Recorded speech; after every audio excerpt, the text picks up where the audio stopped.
The date is February 11th, 2012. The location, the Beverly Hilton Hotel in Los Angeles. Right.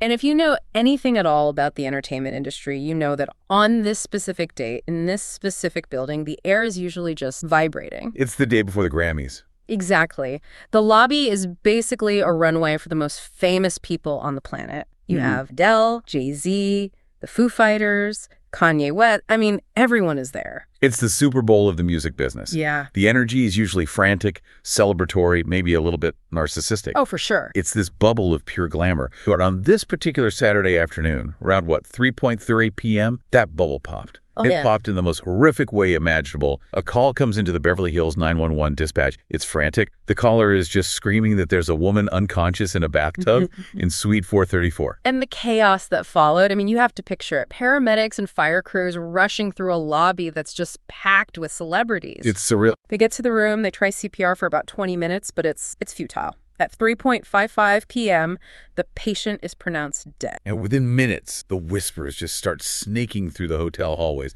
It wasn't just some guest, it was Whitney Houston. It was a seismic event. I remember exactly where I was when that news broke. Oh, me too. The transition from, Grammy party mode to funeral mode was instantaneous. Yeah. But here's the thing. And this is the dark reality we really have to confront. While the world was shocked, the industry, the people who really knew the score, they weren't entirely surprised. No. We had been watching a slow-motion car crash for the better part of a decade. That's the real tension we're exploring in this deep dive. Because when I heard the news, of course I felt that heartbreak, but I also felt like I'd seen the headlines. We all had. I knew the crack is whack jokes. I knew the reality show messiness. But today, our mission is to cut through all of that noise. We're not here to rehash the tabloid version. We've got a stack of biographies, psychological reports, and industry analysis right here. We want to find the human being who is basically buried alive under that massive monolith. We need to deconstruct the good girl. That's really the central conflict of her entire existence. It is. On one side, you have this polished, non-threatening, perfect pop princess that the industry and, frankly, her family meticulously construct. And on the other side? On the other side, you have the actual woman, the one who was from Newark, who was gritty, who had desires and fears, and who, quite frankly, was never allowed to just be herself. It's a tragedy of identity. And to really understand how she ended up in that bathtub in 2012, we can't start with the drugs. No, that's a symptom. We can't even start with her debut album. We have to go back way, way further than I expected. We have to go back to the early 1970s, to Las Vegas. And we have to talk about Elvis Presley. It sounds like a strange connection, doesn't it? Whitney Houston and Elvis? It really does. But this is the absolute foundation of her musical pedigree. To understand Whitney's voice, you have to look at her mother, Cissy Houston. In the late 60s and early 70s, Cissy was a member of a group called the Sweet Inspiration. And for those who don't know, the Sweet Inspirations weren't just some local choir. I mean, they were the premier backing group of the era. The absolute elite. They backed Aretha Franklin, Jimi Hendrix, Van Morrison, but their most famous gig, by far, was backing Elvis Presley during his massive Las Vegas residence. So if you listen to those live Elvis recordings from the 70s, those soaring, gospel-tinged harmonies that give the king his soul. That is Cissy Houston. She was the soprano soloist of the ensemble. She was the architecture behind that entire sound. But there's a nasty reality checking in here, because we're talking about the early 70s. You have Cissy Houston on stage helping drive the king of rock and roll sound, getting standing ovations, the adrenaline, the glamour. But when the curtain dropped, the reality of America sets in. Elvis goes out the front door to the high roller suites. Right. Cissy Houston and the Sweet Inspirations have to exit through the kitchen. It was still a segregated environment in practice, if not in law. They were the talent, absolutely integral to the show, but they were treated as second-class citizens. They were the help. That is a deeply traumatic duality to live in. You have to think about that. You're a queen on stage and then a servant in the hallway. 100%. And while Cissy is navigating all of this, back in Newark, New Jersey, she has a daughter, or as a family. Nippy. That was the nickname her father, John Houston, gave. And the reason behind it is, well, it's just heartbreaking in hindsight. Why do you call her that? He said he called her Nippy because she was a character who never seemed to fit in. The youngest child, only girl. She was a bit of a misfuss. Let's paint a picture of Newark in this era. Because when we think of Whitney later in life, the gown, diamond, the Super Bowl anthem, it's pure polish. Oh, yeah. But that is not where she came from. Not at all. The source material paints a very, very stark picture of 1970s Newark. This was post-riot. It was described as a true ghetto. And I'm using that word as it's used in the sociological text we have here. Right. High unemployment, high crime, poverty everywhere. The city was still burning in some ways from the civil unrest of the late 60s. The police presence was negligible unless, something terrible happened. It was a place the system had largely abandoned. But amidst the burned-out buildings and the danger, there was one safe zone. The church, the New Hope Baptist Church. In a neighborhood with no safety and no landmarks, the church was the center of gravity. It was the social hub, the political hub, and the musical hub. Music.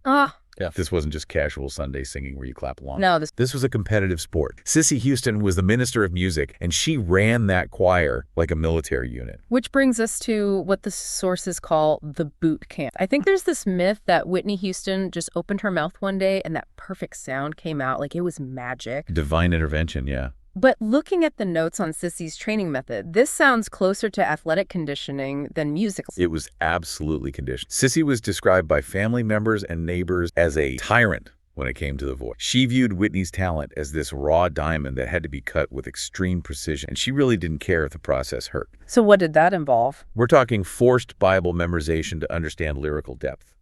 Octave drills that went on for hours until the throat was raw. And the rule was you don't stop when it hurts. That is the key psychological imprint. Cissy taught her to sing through pain. If Whitney had a sore throat, if she was exhausted, if she was crying, Cissy would say, "Do it again, find the note." She taught her the mechanics of the chest voice, that powerful belting register, and how to transition seamlessly into the head voice. But the lesson wasn't just technical. The lesson was, you must be perfect to be worthy. That is such a heavy load for a kid. It sets up this idea that love and acceptance are conditional on performance. Totally. If you hit the note, you're good. If you miss, you're in the corner. You're an instrument first and a child second. Exact. Creates this deep-seated anxiety. You aren't singing for joy. You are singing to avoid punishment. And yet, the talent was just undeniable. It was there from the start. Neighbors in Newark used to joke that the skinny little girl could outsing her mother by the time she was 10. She would sit in front of the TV with a notebook, memorizing lyrics, mimicking Chaka Khan or Gladys Knight. Everyone in the neighborhood knew Nippy had the voice. It was an open secret. But she also had the streets. And this is a part of the story that often gets glossed over in that princess narrative. Right. Her brothers, Gary, they weren't exactly choir. No. And this is crucial to understanding her later struggles. Whitney was introduced to substances very early. How early? Her brothers admitted in later interviews and documentaries that they smoked marijuana and experimented with other drugs with her when she was a teenager. So you had this split reality.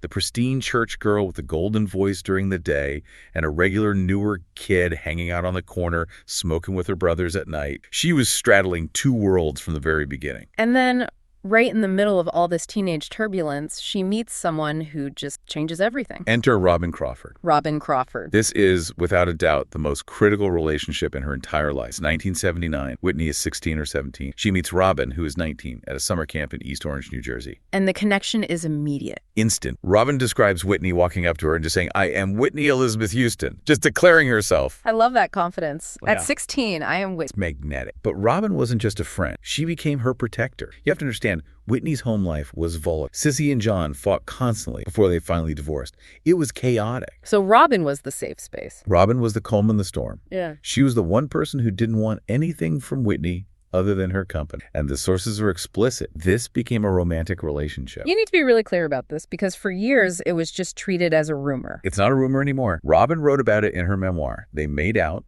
They were intimate. It was a physical romantic bond. Robin was the one place where Whitney could just be Nip. She didn't have to perform. She didn't have to be the perfect daughter. She could just exist. But the clock was ticking on that freedom, wasn't it? Because you can't hide a voice like that in Newark forever. No, the industry found her. It was inevitable. Whitney is 19, singing backup for Cissy at a club in New York called Sweetwater's. An A&R scout from Rista Records is in the room. He hears her do a solo, and he practically runs the payphone. He tells the label, "I found a diamond." But there was a catch. And this is where we get into the cold, hard mechanics of the 1980s music business. Being a diamond wasn't enough if you were black. Right. We have to contextualize the era. It's the early 80s. MTV is brand new, and it is very, very white. Very white. Rock and pop dominate. And radio was strictly segregated. You had urban stations for black music and pop stations for white music. The scout knew that breaking a black female artist into the mainstream pop market was the hardest thing to do, is the holy grail. But the voice was undeniable. When Cissy brought Whitney to the Arista offices to audition for Clive Davis, the producers froze. They knew instantly. They drew up the contract right there on the spot. And this is where the machine turns on. John Huston, her dad, sets up John Huston Enterprise. A family business. Cissy is managing the talent. It's a family business, but it operates like a cartel. And they have a very specific and and maybe very cynical strategy for her. The pop strategy. This is fast. They made a calculated decision to strip the Newark out of her sound. What does that mean exactly? They didn't want her singing deep R&B or gritty soul because that would get her pigeonholed on urban radio. They wanted her to cross over. They wanted her to sing pop. They wanted to make her non-threatening to white audiences in the Midwest. They wanted her to be America's sweetheart, not a soul singer. Precisely. The mandate was, we find the songs, you just sing. They picked songs that were catchy, polished, and racially ambiguous. How Will I Know, Greatest Love of All. And they packaged her. They put her on talk shows like Merv Griffin, dressed in these elegant conservative gowns, speaking very properly. They manufactured a princess. And it worked. I mean, looking at the numbers here, it worked better than anyone could have possibly imagined. It was astronomical. Her debut album in 1985 started slow, but then it just caught fire. It became the best-selling debut album by a female artist in history. Then the second album, Whitney, debuts at #1. She strings together 7 consecutive #1 singles. And think about that. 7. She beat the Beatles record. She beat the Bee Gees. She was, commercially speaking, the biggest artist on the planet. She was a prom queen of soul. But for every action, there is a reaction. So while the suburbs are buying the records and MTV is finally playing her video, what's happening in the neighborhoods she came from? What's the word on the street? The backlash begins, and it is vicious. The black community starts to view her as a sellout. They called her Whitey Houston. Wow. They felt she had abandoned her roots, flattened her sound, and washed away her culture to sing white music for white money. She was seen as a traitor to the cause. And this culminates in a moment that I think it really broke her spirit, the Soul Train Awards. This is a brutal story, but you have to hear it. It's 1989. Soul Train is the institution of black culture. It is the arbiter of cool. It's everything. Whitney shows up expecting to be celebrated by her peers. Her name is announced for a nomination, and the audience boos her. They booed her. In the room. They booed her loudly. She's standing there, the biggest star in the world, in a room full of people she respects, and she's being rejected by her own people. That's devastating. She was confused and deeply hurt. She reportedly said to her team later, I sang white, but I grew up on Soul Train. She couldn't reconcile the strategy with her identity. She did exactly what she was told to do to succeed, and she was punished for it. That has to create a massive fracture in your psyche. You're the queen of pop, but you don't feel at home anywhere. And meanwhile, the pressure on her personal life is ramping up. The press starts looking at Robin Crawford. Robin is her creative director at this point. She is always by Whitney's side. She organizes the schedule, she handles the emotions, and the tabloids start asking questions. Who is this? Why are they so close? Are they gay? In the late 80s, for a pop princess, that is a career. It was the third rail. You absolutely could not be a global pop star and be in a same-sex relationship. It would destroy the brand. It would destroy the sales. So what does she do? So Whitney denies it. She goes on TV and says, I'm not promiscuous like that. But behind closed doors, she makes a truly tragic decision. She chooses the brand over the person. She tells Robin they have to stop the physical part of their relationship. She says the world will use it against us. She keeps Robin as a friend and employee, but she severs the romantic connection. Wow. She sacrifices her own happiness to protect the good girl in. So she suppresses her musical roots to please the pop chart. She suppresses her sexuality to please the pub. She is living in a straitjacket made of gold. Yeah. And when you repress that much, but when you repress your identity that severely, the pendulum doesn't just swing back, right? That is the perfect setup for what happens next. The rebellion. Enter Bobby Brown. The anti-Whitney. I think a lot of people looked at that couple in the 90s, Whitney, the pristine queen of pop, and Bobby, the bad boy of R&B, and thought, this makes no sense. None at all on the surface. He's getting arrested, he's lewd, he's raw, he's getting shot at. Why him? Because he was freedom. That is the only way to understand it. Around Bobby, she didn't have to be the princess. She didn't have to watch her diction. She could be the girl from New York. She could smoke, she could curse, she could be messy. He was the rebellion against the straitjacket her family and a label had put her in. He was the one guy who didn't care about the good girl image. But this creates a war zone in her inner circle. You have Robin Crawford on one side.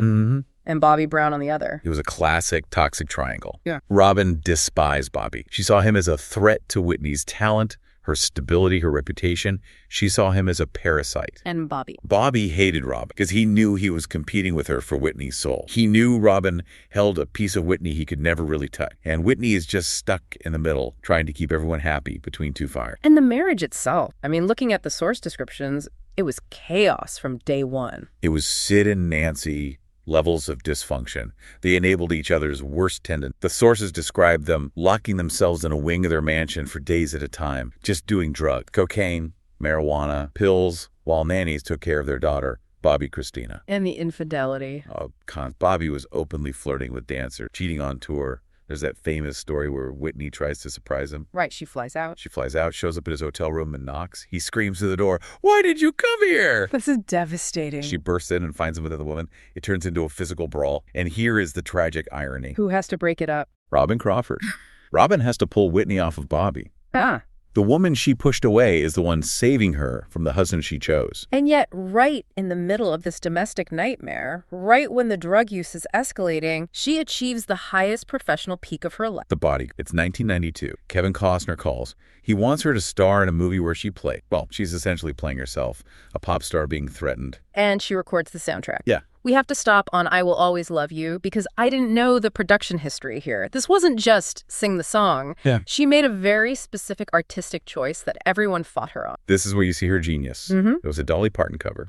But Whitney and Kevin Costner had this idea for the a cappella intro. That opening. You know the one? That 40 seconds of absolute silence except for her voice. Yeah. If I should stay. It gives me chills just thinking about it. It's so bold. The label hated it. They panicked. They told Costner and Whitney, "You cannot start a pop song with 40 seconds of no music. Radio won't play it. People will change the station because they'll think the signal is dead." But she insisted. She knew the power of her instrument. She fought for it. And she was right. She was more than right. It sold 43 million copies. It became the best-selling soundtrack of all time. It defined the decade. It proved that she wasn't just a puppet. She had musical instincts that were sharper than any of the executives. But the irony is, while she is playing a woman being protected by a bodyguard in the movie, in real life, she hired a real bodyguard, David Roberts. David Roberts. And this guy wasn't a Hollywood prop. He was former Scotland Yard. Serious business. He had protected the British royal family. He comes in to protect Whitney, and he immediately sees the reality. He sees the drugs, the hangers-on, the enabling, the chaos. He actually saves her life on the set of Waiting to Exhale, right?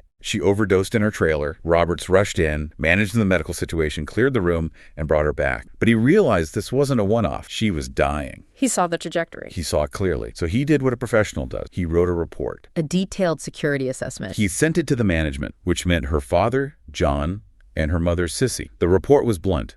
It said, she is unstable, she is an addict, she needs inpatient rehab immediately, or she is going. He laid it all out, no sugarcoating. And this is the moment. This is the sliding door. What did the family? They fired him. They fired the guy Ruth. They chose the machine over the human. You have to look at the economics of it, right? Yeah. If she goes to rehab, the tour stops, the movie stops, the cash flow, which supported the parents, the staff, the entourage, the mansion, it all stops. So they got rid of the whistleblower. David Roberts later said that by firing him, they signed her death warrant. He knew that was the last chance to get off the train before it crashed. That is chilling. It really reinforces this idea that she was a commodity to them. Absolutely. So Roberts is gone.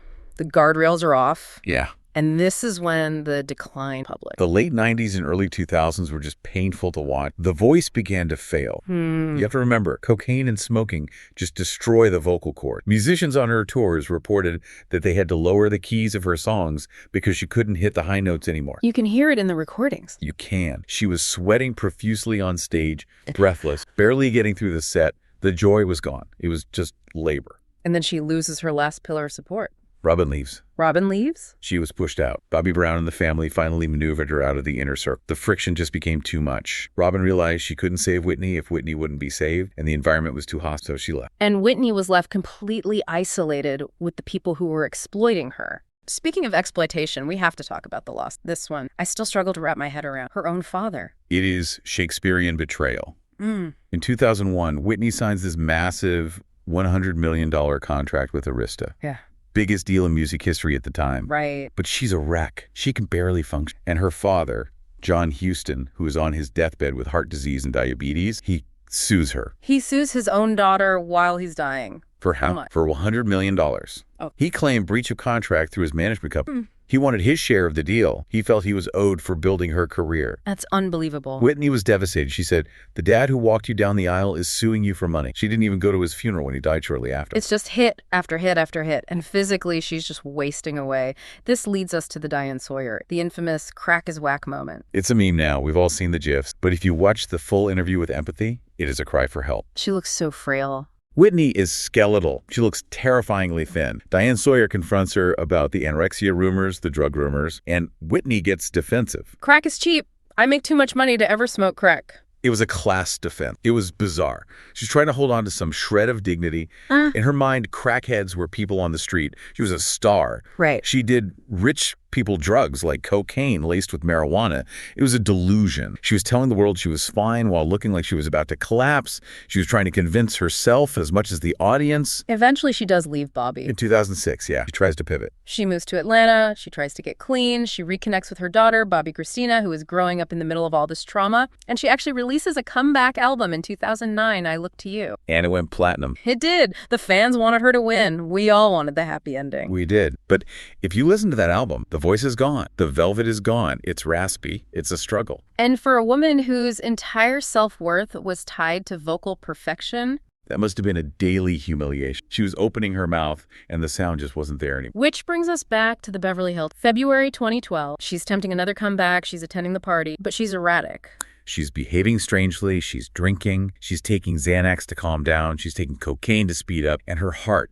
The autopsy showed she had severe atherosclerotic heart disease. Her arteries were 60% blocked. Just worn out. Her heart was worn out from years of smoking and stress. She orders food to the suite, a burger, fries, a turkey sandwich. She goes to take a bath before the legendary Clive Davis pre-Grammy party, which is happening downstairs in the same hotel. And she slips under the water. The combination of the heart condition, the very hot water, and the drug. She likely passed out and drowned. It was a quiet, lonely end to a very loud life. She died in a hotel room, prepping for an industry party, surrounded by the machinery that built her and broke her. But the story doesn't stop. And this is the part that feels like a horror movie script. The curse. It is hard to argue against the idea of a curse, or at least intergenerational trauma playing out in real time.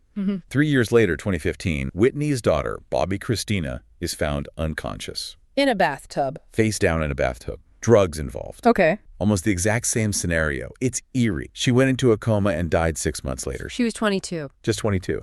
And then Bobby Brown's son, Bobby Brown Jr., died as an overdose in 2020. Right. And Cissy Houston, the matriarch who started it all, she passed away just recently in October 2024. The House of Houston completely collapsed. So when we step back, what's the lesson here? It's easy to say, don't do drugs, but that feels way... Oh, yeah. That feels like we're missing the entire point. The drugs were a symptom. The real killer was the suppression of the self. Whitney Houston was an industry product designed to be perfect. She was designed to be palatable to white audiences, to be the obedient daughter, to be the flawless vocalist. She was never, ever allowed to be human. She gave the world her voice, but she had no voice. Exactly. And the people around her, the family, the husband, the industry, they consumed her. They ate her alive. She was a resource to be mined, not a person to be nurtured. I keep thinking about a quote from Bobby Brown, of all people. He reflected on everything later, and he said something about Robin Crawford that really... What did he say? He said that if Robin Crawford had been allowed to stay in the inner circle, Whitney might still be alive. Wow. And I think he's right. I think he's right, too. Robin was the only link to the real Whitney, the Nippy from Newark. When they cut that link, she drifted out to sea. She had no anchor left. That is a heavy thought, but I think the best way to honor her is to listen to the music differently now. Don't just hear the polish, hear the fight. Absolutely. Listen to the texture. Listen to the ache in those later recordings. That's the sound of a woman trying to survive. That is the human being underneath the brand. Thank you for taking this deep dive with us. It's a tough story, but a really important. Thank you. It's a story we should never forget.